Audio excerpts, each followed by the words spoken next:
हाल ही में हिमाचल प्रदेश विधानसभा में जेओआईटी, क्लर्क, माली, चौकीदार और रिपोर्टर इन पदों पे भर्ती प्रक्रिया शुरू की गई थी, जिसमें हिमाचल के सभी युवाओं ने पार्टिसिपेट किया और हर प्रक्रिया में शामिल हुए। परंतु पिछले कुछ दिनों में विधानसभा के द्वारा अपनी ऑफिशियल साइट पे रिजल्ट आउट किया जाता है और उसमें जिन व्यक्तियों के नाम होते हैं उन व्यक्तियों का जब हम विधानसभा क्षेत्र देखते हैं तो वो उस एरिया से आते हैं जिस एरिया से या तो माननीय मुख्यमंत्री का विधानसभा क्षेत्र नदौन है, या फिर विधानसभा अध्यक्ष का विधानसभा क्षेत्र है, या फिर विधानसभा उपाध्यक्ष का विधानसभा क्षेत्र है।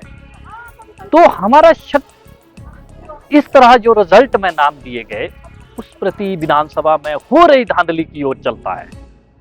दूसरा प्रश्न होता है कि जब विधानसभा द्वारा अपनी अलग अलग प्रकार की भर्तियों को पूर्ण किया गया, उसमें दूसरे दिन ज्वाइनिंग दी जाती है।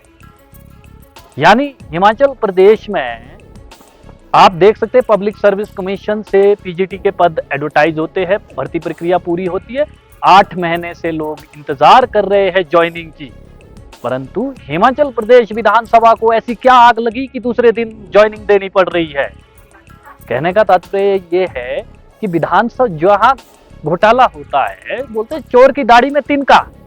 इसी तरीके से हम देख सकते हैं कि इन्होंने एकदम ज्वाइनिंग दी, दूसरे दिन दी। साथ में और भी मैं आपके माध्यम से बताना चाहूंगा, पेपर का जो पैटर्न था उस पे हम कोई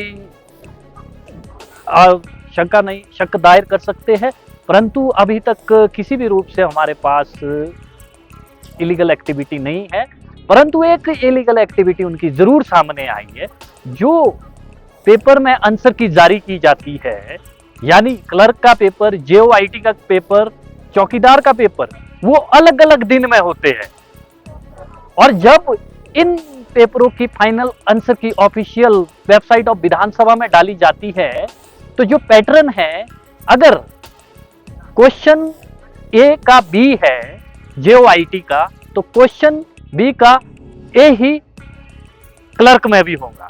यानी कहने का मतलब ये है कि इन्होंने आंसर की भी सेम बनाई है ताकि अपने लोगों को सरवाइव कर सके। इस तरह हिमाचल प्रदेश विधानसभा में बहुत बड़ा धांधली हुई है और माननीय उपाध्यक्ष महोदय का हमने मीडिया में देखा जवाब, तो उन्होंने कहा कि बिंदल के टाइम भी ऐसा ही हुआ था। हमारा तात्पर्य ये है कि आप एक दूसरे पर आरोप ना लगाए। युवा लाइब्रेरी में तैयारी करते हैं, आपके सामने ही विधानसभा में एक लाइब्रेरी है, वहां से 1000+ लोग आते हैं। उनकी उम्मीदों पे तो खरे उतरो अगर आपने अपने लोगों को एडजस्ट करना है। दूसरी बात मैं आपके माध्यम से कहना चाहूंगा, हिमाचल प्रदेश विश्वविद्यालयों में पद है, उनका रिजल्ट नहीं निकाला जाता है। सरदार वल्लभ भाई पटेल में जेओआईटी के पदे एडवर्टाइज हुए और प्रक्रिया पूरी हुई, परंतु अभी तक एडवर्टाइजमेंट जो प्रक्रिया का रिजल्ट है वो आउट नहीं हुआ। इस प्रकार हिमाचल प्रदेश में माननीय मुख्यमंत्री ने अनेक बोर्ड और विभागों की जो भर्तियां है उनको बंद कर रखा है, परंतु विधानसभा की भर्तियों के लिए अगर स्वीकृति दी तो एक कारण है क्योंकि वहां पे अपने लोग लगाने दें। यही पक्ष देंगे कि हिमाचल प्रदेश में एग्जाम करने के लिए एक एथॉराइज्ड एजेंसी होती है जिसमें पब्लिक सर्विस कमीशन है और राज्य चयन आयोग है। विधानसभा को ऐसी क्या जरूरत पड़ गई कि आप इन दो एजेंसियों को दरकिनार करके खुद भर्ती करवा रहे हैं। दूसरी बात, अगर आपने भर्ती करवा दी तो आपने योग्य लोगों को क्यों नहीं रखा। 68 विधानसभा क्षेत्र में क्या लोग योग्य लोग, मेरिटोरियस लोग वही है जो उनके विधानसभा क्षेत्र से आते हैं।